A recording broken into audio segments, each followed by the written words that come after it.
BJP के प्रदेशाध्यक्ष सुभाष बराला जी हमारे साथ मौजूद हैं। देश के प्रधानमंत्री नरेंद्र मोदी ने जिस प्रकार देश में लॉकडाउन 4 लाने की बात की है, इसके अलावा आर्थिक पैकेज देने की बात की है, सारे मुद्दों पर इनसे बातचीत करेंगे।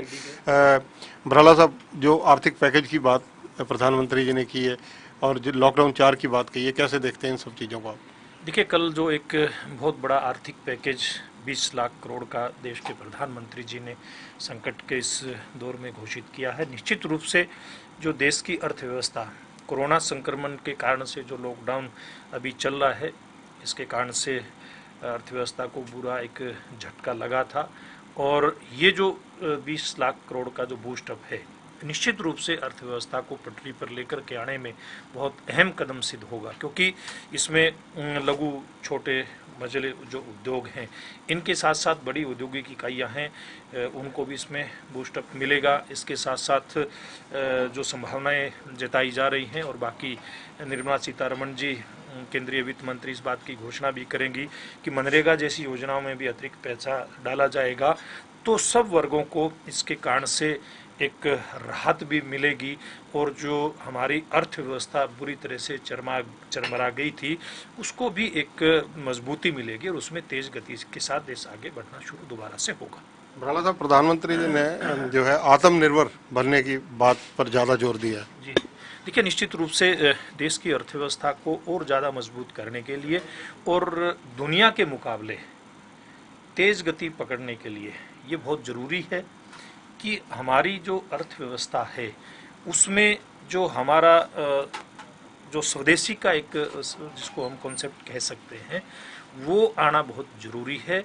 अगर स्वदेशी को ज़्यादा से ज़्यादा अगर अपना करके चलेंगे, जिस बात की कल चर्चा देश के प्रधानमंत्री जी ने की है, तो निश्चित रूप से और ज़्यादा मजबूती हमारी अर्थव्यवस्था को मिलेगी। हरियाणा के कई औद्योगिक शहर हैं जिनमें यमुनानगर, जगाधरी, फरीदाबाद, गुड़गांव, हिसार, पानीपत, अम्बाला, ये सब शहर कहीं ना कहीं औद्योगिक रूप से बहुत ज़्यादा मार झेल रहे हैं। इनका पिछड़ापन, जो आर्थिक तंगी आई है, उस चीज़ को उभारने के लिए क्या योजना है? आप सरकार को क्या प्रस्ताव रखेंगे? देखिए, निश्चित रूप से जो कल प्रधानमंत्री जी ने जो घोषणा की है और किस किस तरह से किस किस मद में कैसे कैसे पैसा जाएगा, आज केंद्रीय वित्त मंत्री निर्मला सीतारमण जी इस बात की घोषणा भी करेंगी। और फिर उसके बाद उसी के साथ तालमेल करते हुए प्रदेश सरकारें भी अपना फैसला लेंगी और निश्चित रूप से दोनों मिल करके जो औद्योगिक इकाइयाँ जिनकी आपने बात की हैं कदम उठाएंगे, तो निश्चित रूप से हमारे ये जो औद्योगिक क्षेत्र हैं, औद्योगिक शहर हैं, इनके काम में भी तेजी आएगी।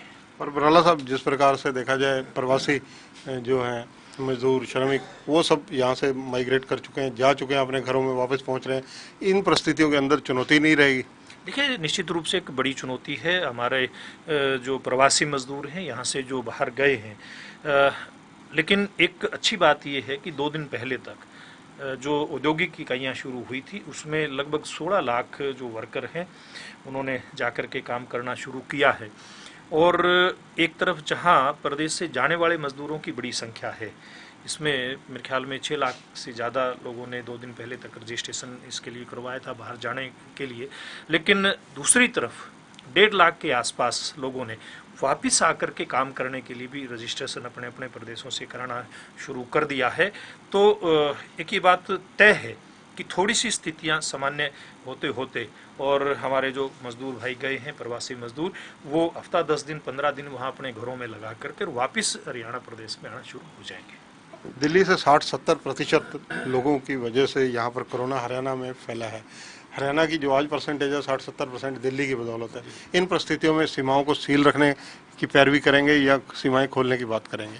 देखिए, इसमें दोनों प्रदेशों को मिल करके विचार करना पड़ेगा कि एक तो प्रदेशों के बीच में अभी व्यापार भी शुरू होगा, व्यापारिक गतिविधियां भी शुरू हो जाएंगी, और दूसरी तरफ ये संक्रमण को बचाने की भी बहुत बड़ी जिम्मेवारी दोनों प्रदेशों की है। तो मिल करके एक, मुझे लगता है, कोई साझा कार्यक्रम तय करेंगे तो निश्चित रूप से ये जो दिल्ली की वजह से हरियाणा प्रदेश में बड़ी संख्या में संक्रमण फैला है, इसको रोक पाएंगे। तो ये है बीजेपी के प्रदेशाध्यक्ष सुभाष बराला। कैमरामैन सुनील के साथ चंद्रशेखर धरनी, पंजाब केसरी टीवी, चंडीगढ़।